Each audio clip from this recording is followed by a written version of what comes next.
সবজি আয় বন্ধু বন্ধু মাগো সবজি বন্ধু মাগো সবজি বন্ধু মুখ বাদে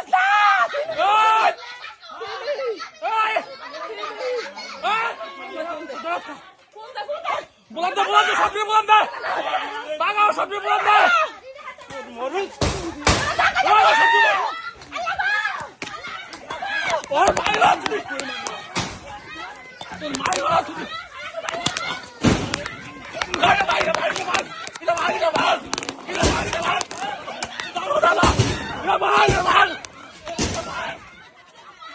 আমার নাম মোহাম্মদ নুরি আলম। আমি একজন দুবাই প্রবাসী। দীর্ঘ 17 বছর ধরে আমি দুবাইতে থাকি। আমি ঈদের 5 দিন আগে আসছি। আসার পরে আমার বসত বাড়ি আমার বাপের আমল থাকতে 100-150 বছর আগে আমার বাপে পৈতৃক সম্পত্তিতে আমার বাপে থাকতে ঘর করে দেয়। আমার একটা টিনের ঘর করে দেয়। ওই ঘরে আমি আমার পরিবার আর আমার 2টা নাবালক বাচ্চা, একটা 7-8 বছর, একটা 8 বছর, 2টা মেয়ে নিয়ে বসবাস করি। এমন অবস্থায় আমি বসবাস করা অবস্থায় আমি প্রবাস থেকে আসছি একটা ঘর করার জন্য। আমার চারিপাশে পানি, সাপটা বুড়ি অসুবিধার কারণে আমি ইট আনছিলাম। এক গাড়ি ইট আনার পরে ওই এলাকার জাকির নামে পরের দিন জাকির বিএনপির কি বলে যুবলীগের নেতা, যুবদলের নেতা, উনি আসে পরাই সকালবেলা আনুমানিক ভোর 6টা থেকে 6:30টার দিকে 50 জন লোক নিয়ে আমার বাড়িতে ঢুকে। তখন আমি ঘুমন্ত অবস্থা ছিলাম। ঢুকিয়া আমার বাড়িতে হামলা করে এবং আমার কাছে 50,000 টাকা দাবি করে যে তুমি এখানে ঘর করতে হলে আমাদেরকে 50,000 টাকা দিতে হবে। তখন আমি নিরুপায় হইয়া আমি একলা নিরুপায় হইয়া আমার নাবালক বাচ্চার দিকে ছায়া যারা ক্ষয়ক্ষতি করতে পারে এতজন লোক হয়েছে। তখন আমি ওদেরকে নগদ 15,000 টাকা দেওয়ার পর ওরা চলে যায়। চলে যাওয়ার পরে আমাকে বিভিন্নভাবে ফোন করে বলতেছে আরও টাকা দাও, আরও টাকা না দিলে তোমার এখানে সমস্যা হবে। তখন 2 লাখ টাকা চাই পরবর্তীতে না দিতে পাইরা 21 তারিখেই আমার ঘরের আপনার সিসি ক্যামেরা, কারেন্টের লাইন, এরপরে আপনার ওই ওয়াইফাই লাইন এগুলো সব ভাঙ্গা চুরা ডিসকানেকশন করে এরা চলে যায়। পরবর্তীতে আজকে 9 তারিখ হইতে 10 তারিখ রাত্রে আনুমানিক 3টার দিকে ভোর রাত 3টার দিকে আইসা প্রায় 100 থেকে 150 লোক আইসা আমার উপরে আমার বাড়ির ভিতরে ঢুকিয়া আমার বাউন্ডারি ভাঙ্গা চুরা কোবায় কাবায় ঢুকিয়া তারপরে আমার উপরে হামলা করে আমারে আমাদের বগিদাও দিয়ে কোপ দিছে। আমার ছোটো ভাই তারও কোপ দিছে। এরপরে আমার মারে বাড়ি দিছে, আমার বাগিনারে 2টা কোপ দিছে। এরপরে আমার ওই বোনেরে বাড়ি দিছে। মানে 5 জন আমরা টোটালি মার্ডার, এক একজনের এক একটা সিলাই লাগছে, কেউ 8টা, কেউ 6টা, কেউ 7টা। আমার দাবি এখন আমি রাষ্ট্রের কাছে সুষ্ঠু একটা বিচার চাই।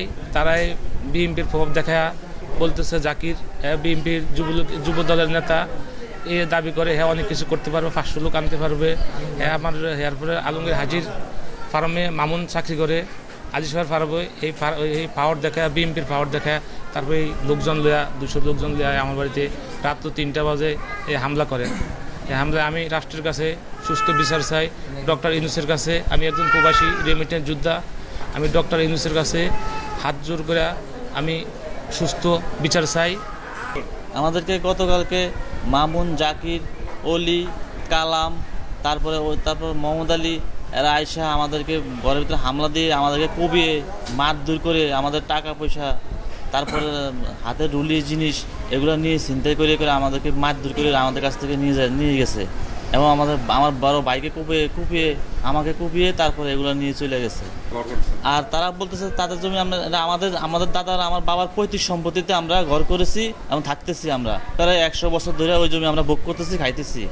প্রবাসী আমি রতপুর 8 নং ওয়ার্ডে। মানে এখন আমি সুস্থ বিচার চাই। আমার 2 মেয়ে নিয়ে আমি বসবাস করতে আছি দীর্ঘ আজকে 10 বছর।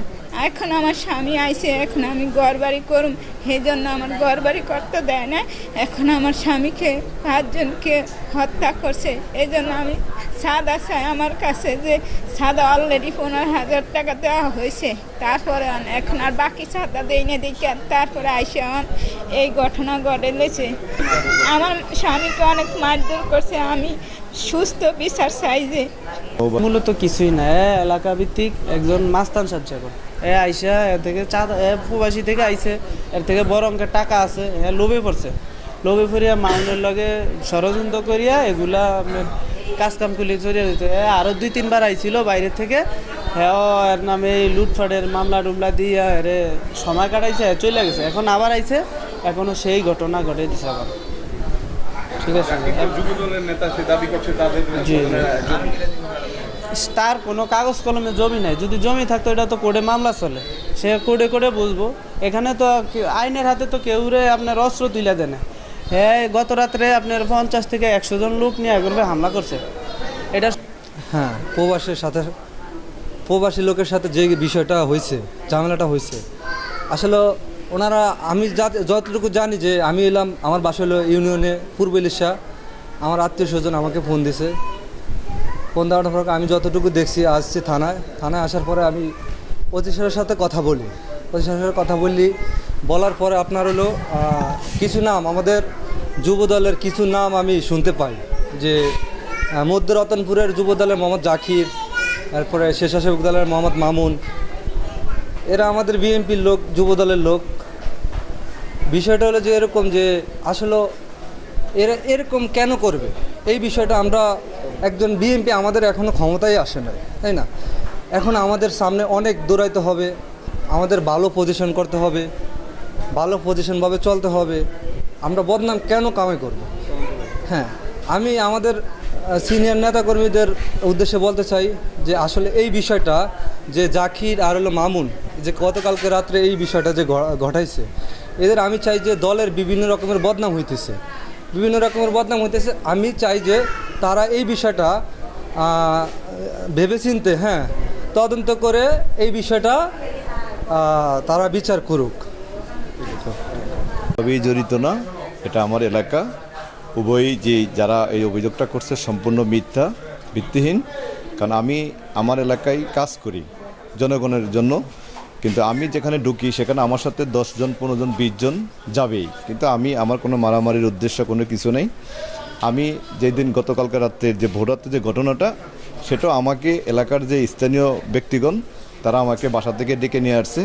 আমি লুঙ্গি হয়ে তাৎক্ষণিক সেখানে যাই, গিয়ে দেখি যে একটা ঘর উঠানো ছিল, সেই ঘরটাকে একটা পক্ষ ভেঙে ফেলছে, ঠিক আছে।